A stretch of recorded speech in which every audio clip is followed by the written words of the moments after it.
Okay बच्चों, तो हम जो लास्ट कर चुके हैं उसमें हम परसेंटेज के दोनों जो पहले दोनों एक कंपेयर वाला पोर्शन और एक जो हम भिन्न का और प्रतिशत का मतलब फ्रैक्शन और परसेंटेज का रिलेशन बताते हैं वो वाला पोर्शन इंट्रोडक्शन में हम कर चुके हैं। इसके बाद जो हमारा बचता है वो है प्रतिशत का बेसिक यूज। प्रतिशत का बेसिक यूज, ठीक है ना, यह साधारणतः प्रयोग कहाँ होगा? प्रतिशत का साधारणतः प्रयोग कहाँ होगा, ठीक है ना। तीसरा पार्ट ये बचता है, तो स्टार्ट करते हैं इसको बच्चे। बेसिक का, ठीक है ना, बेसिक यूज। एक स्टेटमेंट लिख रहा हूं मैं, x इज 10% ऑफ y। इसका मतलब है x y का 10% है, ठीक है। अगर हम इसको लिखना चाहें तो कैसे लिख सकते हैं? x बराबर y का मतलब होता है गुणा, 10% मतलब 10/100, y का 10/100। हम इसे लिख सकते हैं x is equal to 0.10y। ये भी लिख सकते हैं बच्चे और ये भी लिख सकते हैं, ठीक है। अगर आप बैंकिंग मैथ को ध्यान में रख रहे हो तो एक बार इसको ध्यान में रखना, और अगर आप एसएससी दे रहे हो तो इसको ध्यान में रखना। वैसे दोनों से कोई फर्क नहीं पड़ता है, दोनों सेम है, ठीक है। अब देखो इसका मतलब क्या है। इसका मतलब है कि x y का 10% है। आप या तो एक इक्वेशन बना दो इस तरीके से, या आप कोई भी वैल्यू मान लो y की वैल्यू 100 है, तो x कितना होगा? इसका 10%। जो इससे पहले वाली वीडियो में मैंने सिखाया कि इसका 10% कितना होगा, एक जीरो हटा दीजिए, तो x कितना आ जाएगा? 10। अगर y होगा 200 तो x कितना आ जाएगा? 20। अगर y होगा 300 तो x कितना आ जाएगा? 30। तो ये पहली स्टेटमेंट एकदम बेसिक स्टेटमेंट होगी। अगर कहीं भी वो इस तरीके की बात कहता है तो आप उसको कैसे रखेंगे, ठीक है ना। दूसरा स्टेटमेंट आएगा, या कहो तो मैं इसी का एक यूज भी आपको दिखा देता हूं, इसी स्टेटमेंट का। वो कहता है कि x y का 40% है। उसमें दिया है, गिवन है x is equal to 40% of y, ठीक है। x is equal to 40% of y, ठीक है। y का 40% है, ऑफ y मतलब y का 40%, जो हिंदी मीडियम के बच्चे हैं, ठीक है। आगे कहता है y इज 30% ऑफ z। इसका मतलब y z का 30% है। अगला कहता है कि y z का 30% है। फिर कहता है x is what % of z, कि x z का कितना प्रतिशत है। x is what % of z। वो फिर ये कहता है, तो आप क्वेश्चन को कैसे करेंगे भाई? इसका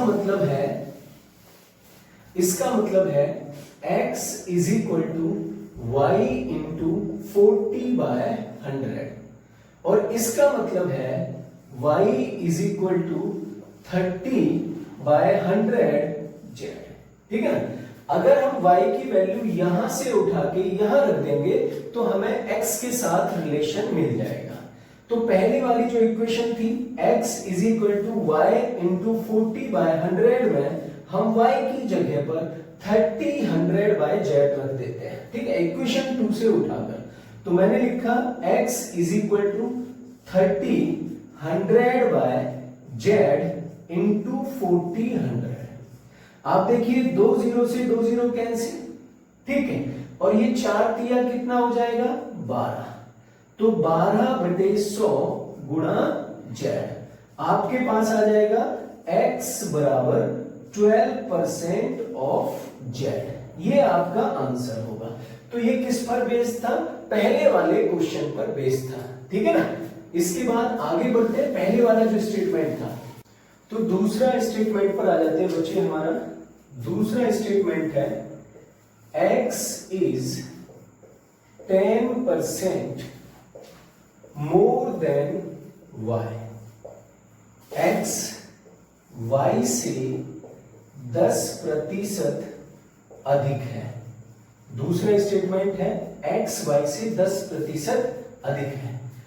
x बराबर y, तो रख नहीं सकते भाई, खाली y से कैसे चलेगा, क्योंकि यहां तो अधिक बोल रहा है, मोर बोल रहा है, तो y से अधिक होगा, इसका मतलब y में कुछ प्लस होगा। क्वेश्चन उठता है कितना प्लस होगा, 10% अधिक है, तो y इंटू 10/100 आ जाएगा। तो आप इसे लिखेंगे x इजिकल टू वाई का 110/100। अगर 20% एक्स्ट्रा है तो आप x इजिकल टू वाई का 120/100 लिखेंगे। 30% एक्स्ट्रा है तो 130/100 लिखेंगे। आप इसको x is equal to y into 1.1 भी लिख सकते हैं, ठीक है ना। अगर 1 पे देखेंगे तो 0.1 बढ़ेगा, 1.1 भी इसे आप लिख सकते हैं, ठीक है मेरे बच्चे। अब देखो समझते हैं, अगर y हमारा 100 होता है, y हमारा 100 होता है और स्टेटमेंट है कि x y से 10% अधिक है, तो इसका 10% कितना होगा, 10 अधिक होगा तो ये कितना हो जाएगा भाई, 110 हो जाएगा। अगर ये y इजिकल टू 200 है तो x बराबर इसका 10% कितना होगा, 20, और ये 220 हो जाएगा। अगर y इज इक्वल टू 450 है तो इसका 10% कितना होगा, 45, 10% 45 होगा तो ये कितना हो जाएगा, 495। कितना हो जाएगा, 495। क्लियर है मेरे बच्चे। अब इस पर क्वेश्चन कैसे आएगा, क्वेश्चन का भी यूज बता देते हैं हम आपको। इस पर क्वेश्चन कैसे आएगा, ठीक है, ये क्वेश्चन कई बार ही पूछा जा चुका है, ठीक है, कि मान लो कोई भिन्न है, हमें पता नहीं है क्या भिन्न है, उसके अंश को, मतलब न्यूमरेटर को, उसके अंश को 200% बढ़ाया जाता है, उसके हर को, डिनोमिनेटर को, उसके हर को, डिनोमिनेटर को 300% बढ़ाया जाता है, ठीक है। और जो नई भिन्न बनती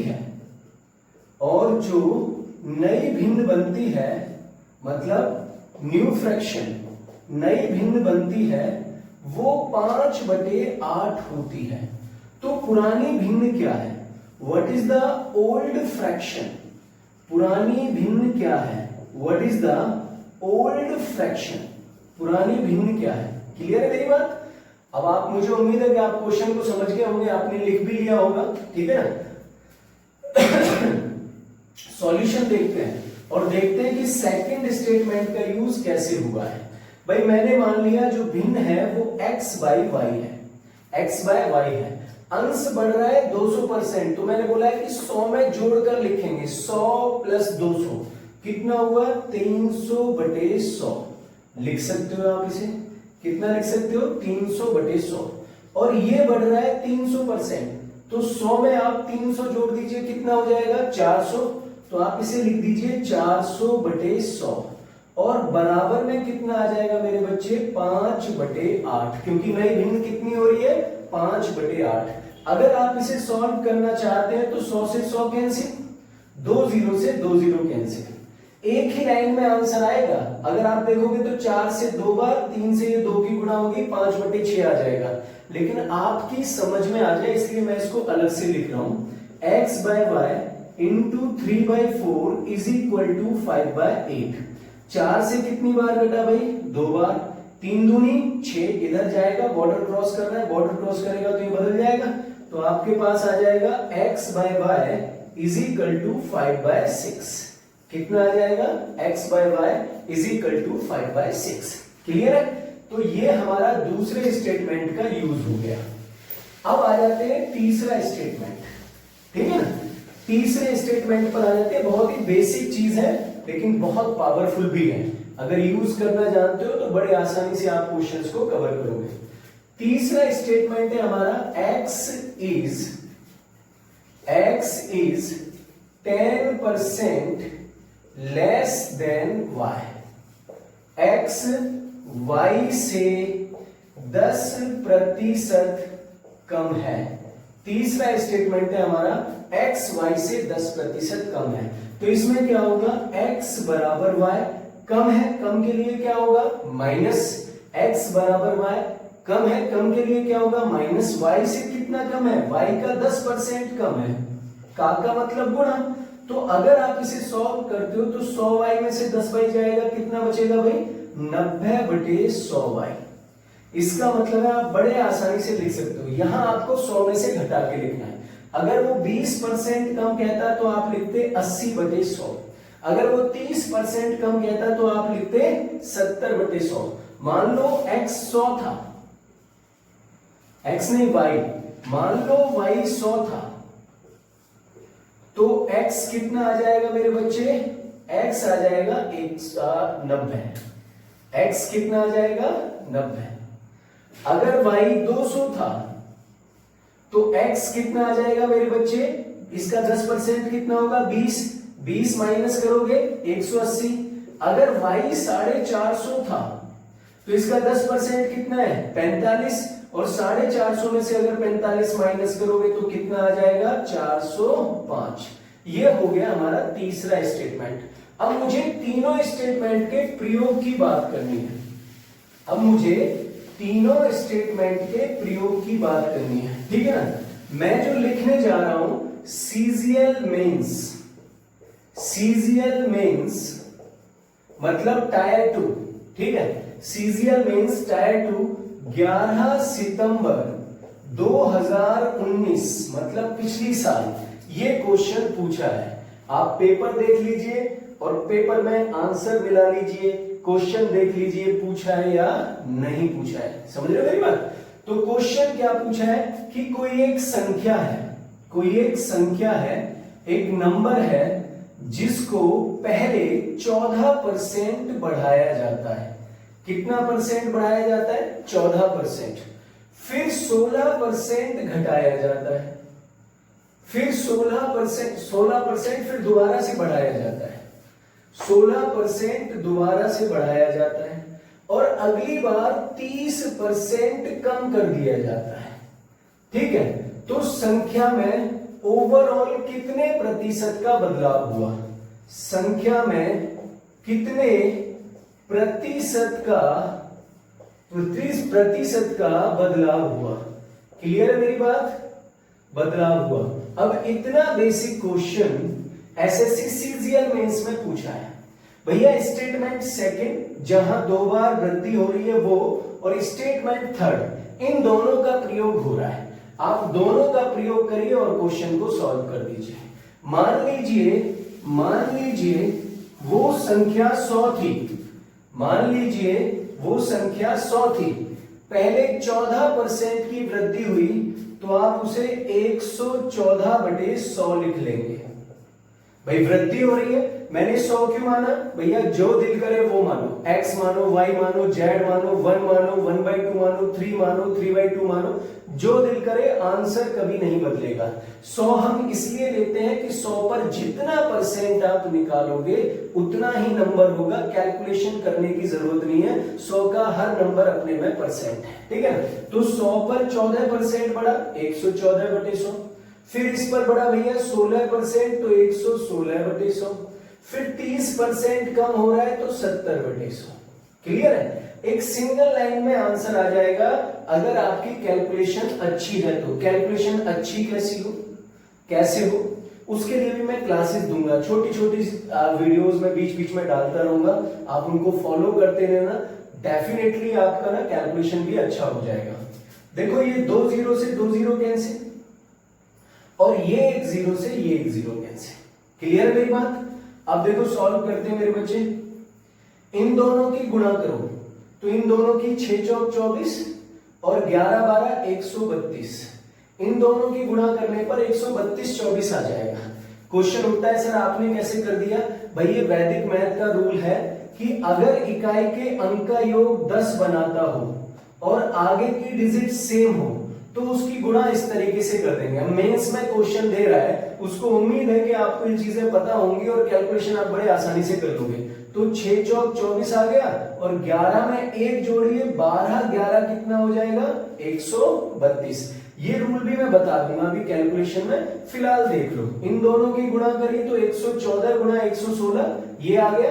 अब इसमें आपने 7 की गुणा करी जब आप 7 की गुणा करोगे, 7 चौक 28 का 8 हासिल 2, 7 दूनी 14 और 2 16 का 6 हासिल 1, 7 दूनी 14 1 15 का 5 हासिल 1, 7 तिया 21 और 1 22 का 2 हासिल 2, 7 के 7 और 2 9 बटे कितना आ गया मेरे बच्चे 1000। ये कितना हो जाएगा 92.568। ऑप्शन में दे रखा है कि भाई कितना कम है, तो अप्रोक्स में 7% की कमी आई। अगर आप मेरे से पूछोगे तो 7.432 बैठ रहा है, अलग ही दिख रहा है कि अगर आप इसमें 32 जोड़ दोगे तो 600 हो जाएगा और 400 जोड़ दोगे तो 93 हो जाएगा, 7 का अंतर आएगा। तो आपके पास बड़े आसानी से कितना आ जाएगा 7.432। तो उसने ऑप्शन जो दिए हैं वो अप्रोक्स में दिए हैं, तो आपका आंसर क्या आ जाएगा 7% कम हो रहा है। आपने 100 से तुलना कर ली, ये 100 है, ये 92.568 है। भाई अगर ये 92 होता तो 8 होता, अब ये 92.5 तो इसका मतलब 7 से कम, 7.5 से कम है, क्योंकि ये 92.5 से ऊपर है, तो अप्रोक्सीमेशन में 7% आ जाएगा। तो यहां तीनों जो स्टेटमेंट थे उनका प्रयोग हो गया। लेकिन बच्चा क्या बोलेगा कि भाई सर तो सीधा सीधा परसेंटेज पढ़ा रहे हैं, 14%, 16%, 20%, भाई आ भी तो रहा है, किस में आ रहा है, मेंस में आ रहा है। लेकिन मिक्स्ड फ्रैक्शन का यूज कहां है, तो मिश्रित भिन्न का यूज कहां है, तो प्रयोग कहां है, तो उसको भी देखिए कि मिश्रित भिन्न का प्रयोग कैसे होगा। ठीक है ना। अब मैं तीनों स्टेटमेंट को एक साथ लिख लूंगा। आप ये भी देखिए कि मिश्रित भिन्न का प्रयोग कहां होगा।